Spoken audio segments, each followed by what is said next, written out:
With Horizon Forbidden West Burning Shores DLC coming here in the next couple of days or so, I wanted to discuss one of the burning questions that we are, of course, going to find out when the DLC comes to fruition, but I thought would be a cool conversational topic.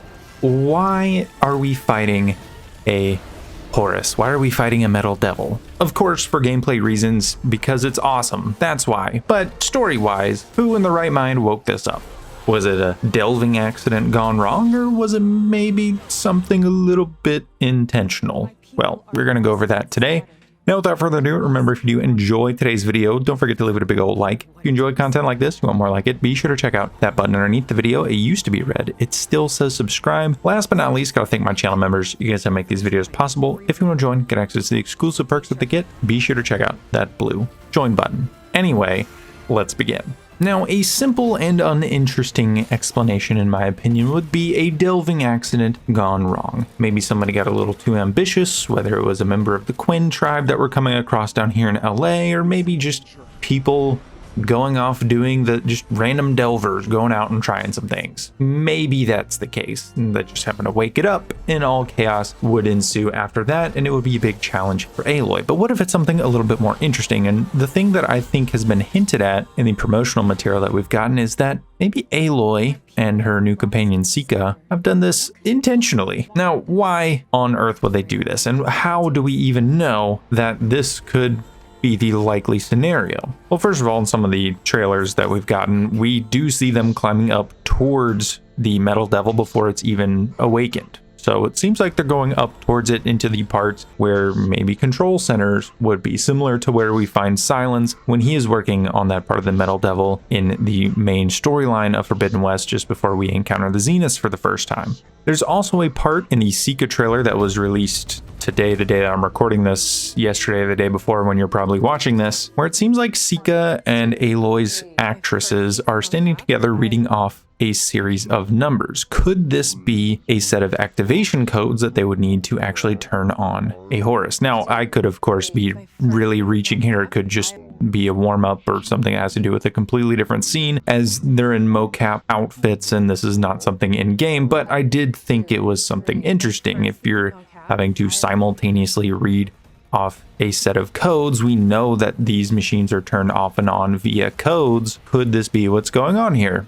I don't know, but I'm definitely very interested to find out, and I think it lends credence to the potential idea that this metal devil is woken up intentionally. Now, why on earth would someone do this? Because once you do this, there is no going back. It took, what was it, like 100 years or something like that for the supercomputers to actually turn off these machines to crack the codes and be able to turn them off. So there is no turning back from this once you do get this thing back up and running. But we also know, if you have finished the main story, if you haven't, well, you're going to need to play this DLC. So I'd suggest finishing it and then coming back to this video and then playing the DLC. But this could be preparation for Nemesis. Now, of course, a Horus Titan is going to be a great tool to have, but on its own, it would be immediately absorbed by something like Nemesis. The tools of the 21st century are no match for a super AI with a vendetta against humanity from the 31st century. So honestly, would probably be immediately enslaved by the Nemesis AI as soon as it arrived. So why on earth would you wake this thing up that would honestly just further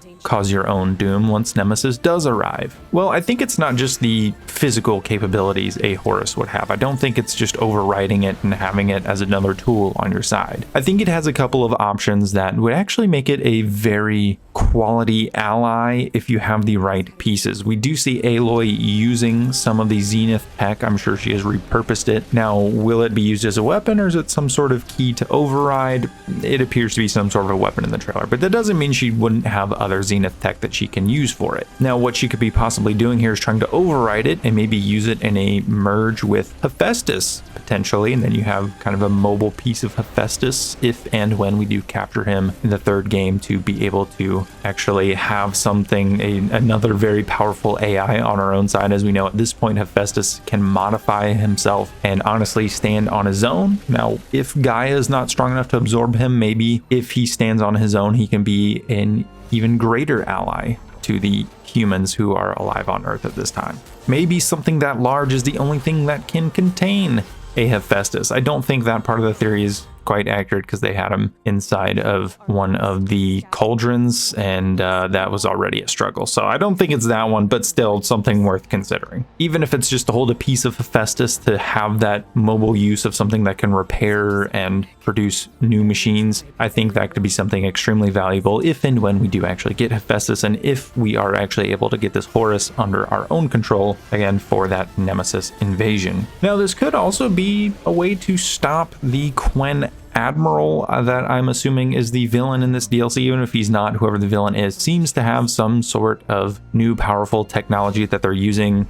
We see them attacking Aloy at the beginning of this trailer that we have for the DLC. Now, I'm not sure what level of technology that this villain would have that would cause Aloy and Sika to be like, yeah, our only option is to awaken a metal devil that will literally destroy the planet if we're not careful enough. You'd have to be pretty desperate at that point, and I'm not sure how far you can really go in a DLC to get someone to that point, but hey, you never know. What I'm really leaning towards is a little bit of all of the above. I think it could help stop a potential villain in this DLC who does have advanced weaponry. I think it could also be great for having some sort of tool, whether it's to store a piece of Hephaestus, again, to have that mobile cauldron essentially with you, or just to have as an ally for when Nemesis arrives. I think there's a lot of uses that getting a Horus awakened and under your own control could have. Now, is it just to have it awakened and then we can defeat it? I don't know. Is the villain party trying to awaken it and we have to then defeat it? I don't know. It's going to be interesting to find out, but I do think there's a bit more to it than, hey, this would make for a cool boss fight, because yes, that is a very valid point, and I am 100% on board with that point, but I do not think that it will simply be quite that on the nose. At least I hope it's not. So anyway, let me know down below, why do you think that this Horus would be awakened? What insane person would do this, and would they do it by choice? Let's have a conversation. I'm excited for this DLC. Let me know down below what you think. Thank you so much for watching, and I will see you in the next video.